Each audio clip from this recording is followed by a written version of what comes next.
নমস্কার বন্ধুরা, welcome to simple বাপ্পাদার চ্যানেল। সিম্পল বাপ্পাদার চ্যানেলে আপনাদের সবাইকে স্বাগত। বন্ধুরা, আপনি কি কখনো ভেবেছেন একটা জায়গায় দাঁড়িয়ে আপনি পুরো ভারত ঘুরে দেখতে পারবেন? হ্যাঁ, একদম ঠিক শুনেছেন। শান্তিনিকেতনের বুকে লুকিয়ে আছে এমন এক আশ্চর্য জায়গা, যেখানে একসাথে দেখা যায় ভারতের নানা রাজ্যের সংস্কৃতি, জীবনযাপন আর ইতিহাস। আজ আমরা যাচ্ছি সেই জায়গায়। শান্তিনিকেতন মানেই শুধু একটা জায়গা না, এটা একটা অনুভূতি। লাল মাটির পথ, গাছে ঘেরা নির্জনতা আর এক অদ্ভুত শান্তি। এই জায়গাটাকে বিশ্ব দরবারে পরিচিত করেছিলেন রবীন্দ্রনাথ ঠাকুর। তিনি চেয়েছিলেন শিক্ষা শুধু বইয়ের মধ্যে সীমাবদ্ধ না থাকুক, বরং মানুষ প্রকৃতি আর সংস্কৃতির মধ্যে শিখুক। আর সেই ভাবনা থেকেই তৈরি হয়েছে এই মিউজিয়াম কমপ্লেক্স। এখানে লুকিয়ে আছে অনেক অজানা, অনেক সুন্দর জায়গা। আর আজ আমরা যাচ্ছি এমনই একটি দারুণ জায়গায়, সৃজনী শিল্পগ্রাম। আমরা লাঞ্চ সেরে নিয়ে সোনাঝুরি হাট থেকে একটা টোটো ভাড়া করে বেরিয়ে পড়লাম আমাদের আজকের প্রথম গন্তব্যে। আর প্রথমেই চলে এলাম সৃজনী শিল্পগ্রামে। তো চলুন দেখি জায়গাটা কি এমন আছে। লাল মাটির পথ ধরে হাওয়া ছুঁয়ে যায় ধীরে, সোনাঝুরির হাট পেরিয়ে ডাকে নতুন ভোরে, টোটোর চাকার শব্দে। এখানে ঢুকতে হলে টিকিট কাটতে হয়। বড়দের জন্য মাত্র 30 টাকা আর ছোটদের জন্য 10 টাকা। তো যথারীতি আমরা টিকিট কেটে ঢুকে পড়লাম। চলে যাই নির্ভয় সাজ, নতুন এই পথ, নতুন সব রং, চোখে ভরে যায় স্বপ্নের ঢং। একসাথে দেখি, একসাথে গাই, ভ্রমণের সুরে মন ভেসে যায়। চলো চলো বাপ্পাদার সাথে ঘুরি আমরা দেশের পথে, একই জায়গায় হাজার গল্প। ভেতরে ঢুকেই দেখলাম একটা সাংস্কৃতিক অনুষ্ঠান চলছে। এখানে প্রায় প্রতিদিনই কিছু না কিছু অনুষ্ঠান হয়, নাচ, গান, লোক সংস্কৃতি। আমরাও একটু দাঁড়িয়ে একটা সুন্দর ড্যান্স পারফরমেন্স দেখলাম, সেটাও একটু আপনাদের সাথে শেয়ার করলাম। যদি ভালো লাগে তাহলে একটা লাইক দিয়ে দেবেন এই ড্যান্সটার জন্যে।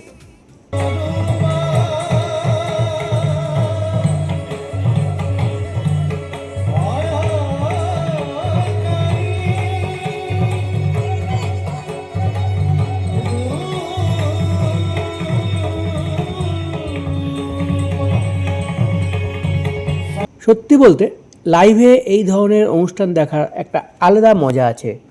আর এখানে ঘুরতে ঘুরতে যেটা সবচেয়ে বেশি চোখে পড়বে, এটা শুধু একটা মিউজিয়াম নয়, এটা একটা লাইভ কালচারাল ভিলেজ।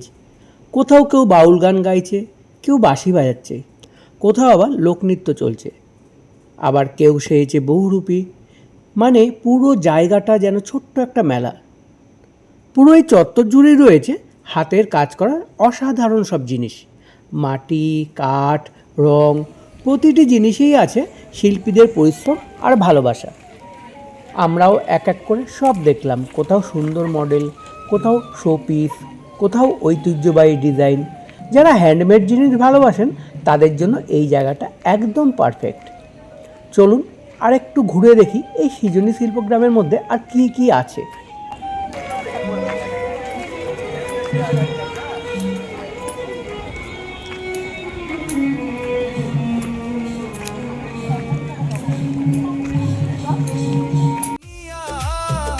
ডাকে আবার বার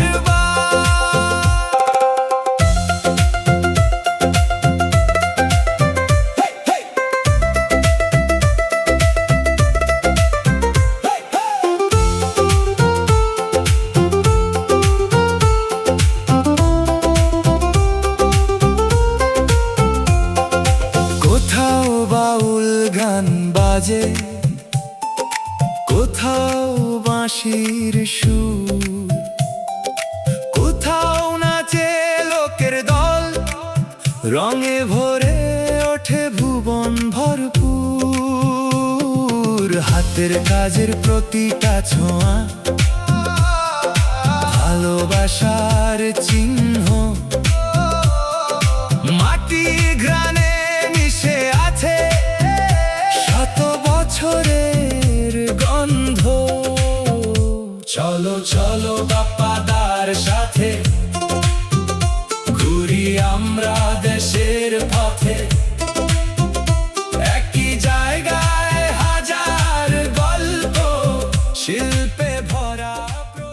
এখানে ঘুরতে ঘুরতে আমরা দেখলাম একজন বহুরূপী। তিনি সেজেছেন শাকচুন্নি পেতনি। চারপাশে সবাই ওনার সাথে ছবি তুলছিল। আমরাও সুযোগটা মিস করিনি, আমরাও শাকচুন্নির সাথে ছবি তুললাম। কিন্তু একটা জিনিস খুব মনে লাগলো, ওখানেই একটা আবেদনপত্রে চোখে পড়লো যেখানে লেখা ছিল এই বহুরূপী শিল্পটাকে বাঁচিয়ে রাখার কথা। সত্যি বলতে এই ধরনের লোকশিল্প আজ হারিয়ে যেতে বসেছে বাংলার বুক থেকে। তাই আপনাদের কাছেও ছোট্ট একটা অনুরোধ, আপনারা যদি কখনও সৃজনী শিল্প গ্রামে আসেন তাহলে এই শাকচুন্নি বহুরূপীকে সামান্য সাহায্য করতে ভুলবেন না। আপনার ছোট্ট সহযোগিতায় হয়তো বাঁচিয়ে রাখতে পারে এমন একটা সুন্দর শিল্পকে। সেই বাঘ আসলো পরে দেখা সেই ইন্দ্র না রোজই পড়ার খাও মাও খাও মাংস রান্না পাও ছবি দেখছি।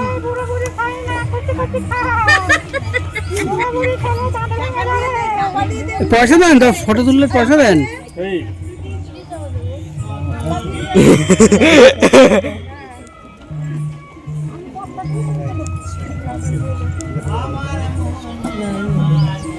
এরপর আমরা প্রবেশ করলাম এখানকার মিউজিয়ামগুলোতে।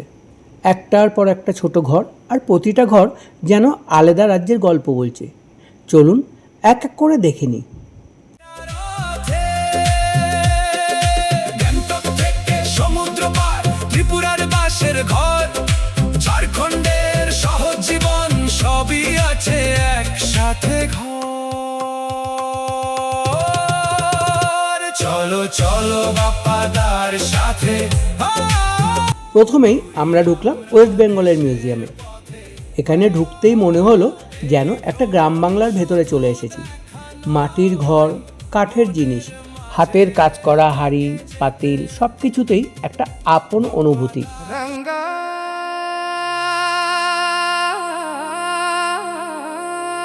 মাটির দেশে যা, হে তাক তোকে মানাইছে না রে,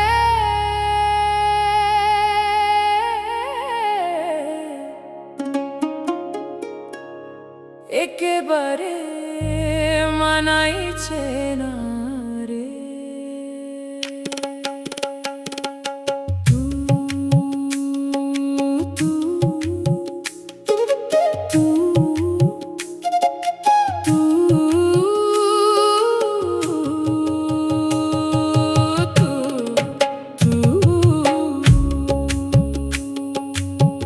हो नागोर हो नागोर हो नागोर, একেবারে মানাইছে না রে। লাল পাহাড়ের দেশে যা, রঙ্গমাতির দেশে যা, লাল পাহাড়ের দেশে যা, রঙ্গমাতির দেশে যা, হে থাক তুকে মানাইছে না রে, একেবারে মানাইছে না রে।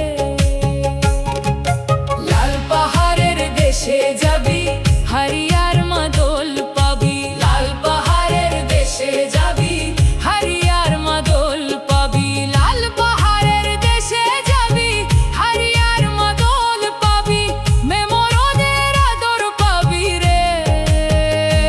ও নাগর, ও নাগর, একেবারে মানাইছে না রে। লাল পাহাড়ের দেশে যা, রঙ্গমাতির দেশে যা, হে থাক তুকে। এরপর আমরা গেলাম ওড়িশা সেকশনে। এখানে সবচেয়ে বেশি চোখে পড়লো পটচিত্র আর সূক্ষ্ম হাতের কাজ। প্রতিটা ছবির মধ্যে যেন লুকিয়ে আছে একটা গল্প।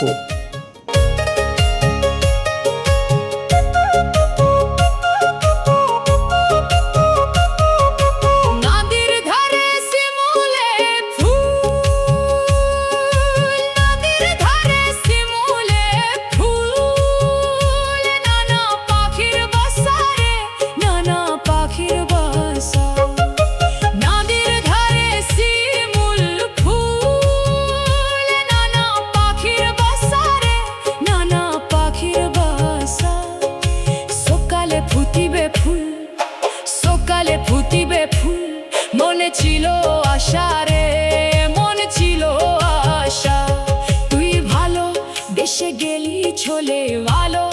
এসে গেলি কোলে, কেমন বাপর বেটা রে তুই, কেমন বাপর বেটা।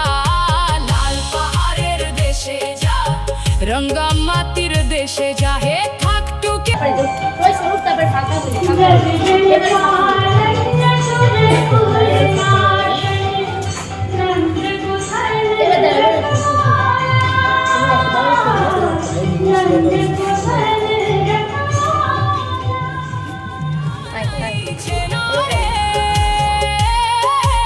একেবারে মানাইছে না রে।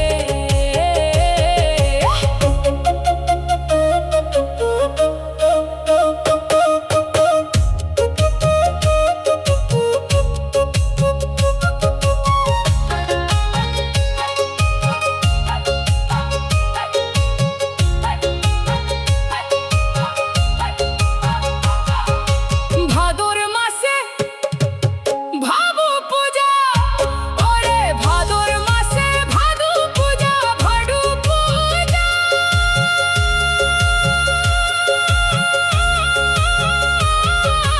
ভাদর মাসে ভাদু পূজা, ভাদু গান। এরপর আমরা ঢুকলাম আসাম সেকশনে। এখানে ঢুকতেই প্রথমে চোখে পড়ল বাঁশ আর বেতের অসাধারণ কাজ। অসমের ঐতিহ্যবাহী পোশাক, মেখলা চাদর আর নানা রকম হাতের তৈরি জিনিস খুব সুন্দরভাবে সাজানো আছে। এখানকার ঘরবাড়ির মডেলগুলো দেখলে বোঝা যায় প্রকৃতির সাথে কতটা মিলিয়ে জীবনযাপন করা যায়।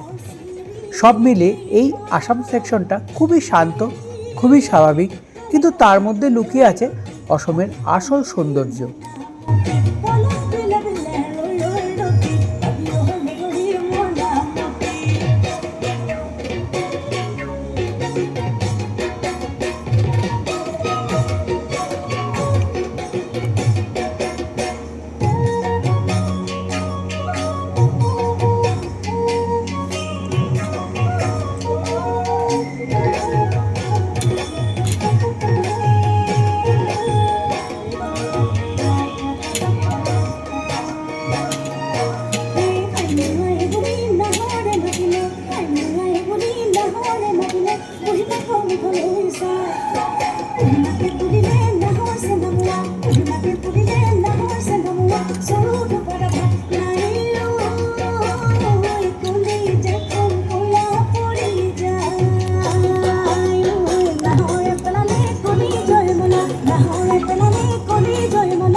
এরপর আমরা ঢুকলাম সিকিমের মিউজিয়ামে।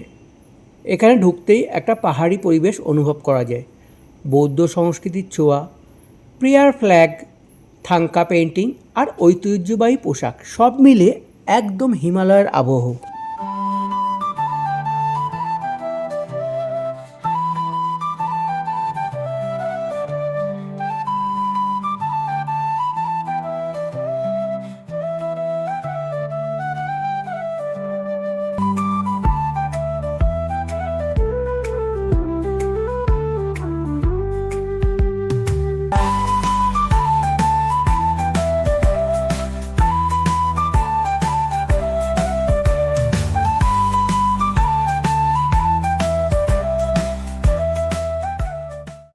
এরপরে আমরা ঢুকলাম বিহারের মিউজিয়ামে। এখানে ঢুকতেই চোখে পড়ল গ্রামীণ জীবনের এক সহজ সরল ছবি। মাটির ঘর, হাঁড়ি পাতিল আর দৈনন্দিন জীবনে ব্যবহার করার নানা জিনিস, সব কিছুতেই একটা মাটির গন্ধ আছে। আর সবচেয়ে সুন্দর লাগলো দেওয়ালে করা ঐতিহ্যবাহী আঁকা, যেগুলো আমাদের গ্রাম বাংলা ছবির মতোই মনে হলো। এই সেকশনটা খুবই সিম্পল, কিন্তু সেই সিম্পলিসিটিটাই এর আসল সৌন্দর্য।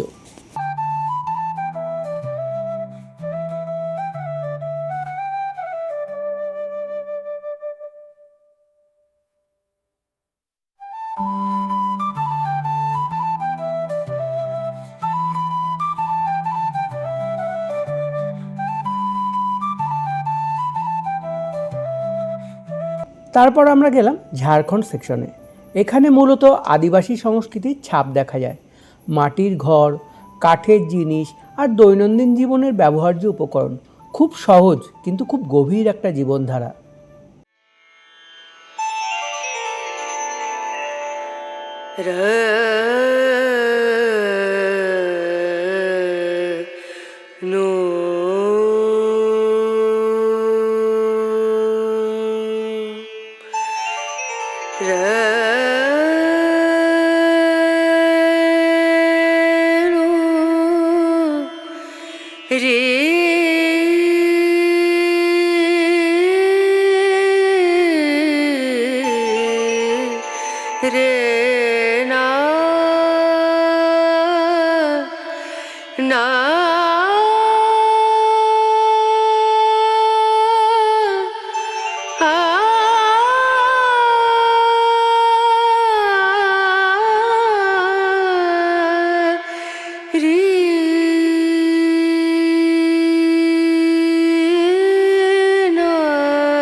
এরপর আমরা ঢুকলাম ত্রিপুরা সেকশনে। এখানে ঢুকতেই চোখে পড়ল বাঁশ আর বেতের অসাধারণ ব্যবহার। ত্রিপুরার গ্রাম্য জীবনযাত্রা এখানে খুব সুন্দরভাবে তুলে ধরা হয়েছে। বাঁশের তৈরি ঘর, ঝুড়ি আর নানা রকম হাতের কাজ, সব কিছুতেই আছে প্রকৃতির সাথে মিশে থাকা এক জীবন। এখানের প্রতিটা জিনিসই খুবই সিম্পল, কিন্তু তার মধ্যেই লুকিয়ে আছে দারুণ সৌন্দর্য। সত্যি বলতে এই সেকশনটা ঘুরে একটা আলাদা শান্তি অনুভব করা যায়।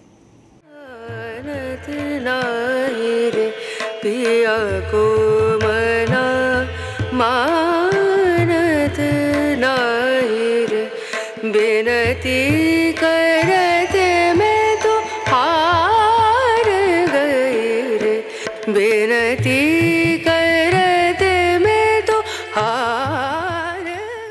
এরপর আমরা ঢুকলাম মণিপুর সেকশনে। এখানে ঢুকতেই একটা আলাদা সৌন্দর্য চোখে পড়ে। মণিপুরে ঐতিহ্যবাহী পোশাক, নাচের সাজ আর সুন্দর হস্তশিল্প, সব কিছুতেই একটা খুব নরম মার্জিত অনুভূতি আছে। বিশেষ করে তাদের নৃত্য সংস্কৃতি, যেটা সারা ভারতে খুবই পরিচিত।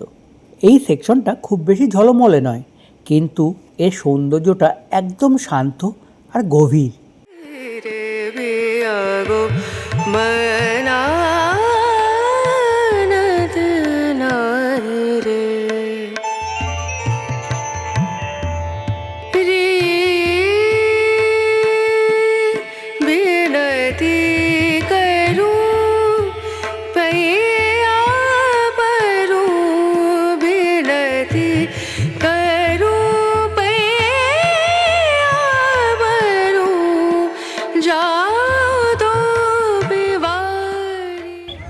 এটা হচ্ছে আন্দামান।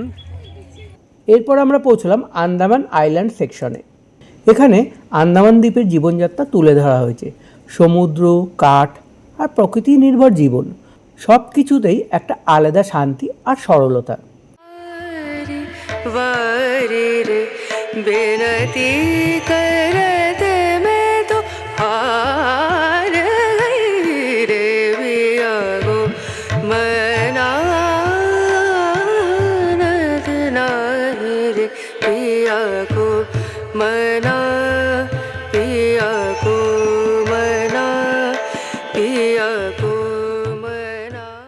শেষে আমরা গেলাম নিকোবর আইল্যান্ড সেকশনে। এখানে আদিবাসী দ্বীপ সংস্কৃতি একবারে ভিন্ন রূপ দেখা যায়। তাদের ঘরবাড়ি, পোশাক আর জীবনযাত্রা সব কিছুই প্রকৃতির সাথে একাত্ম।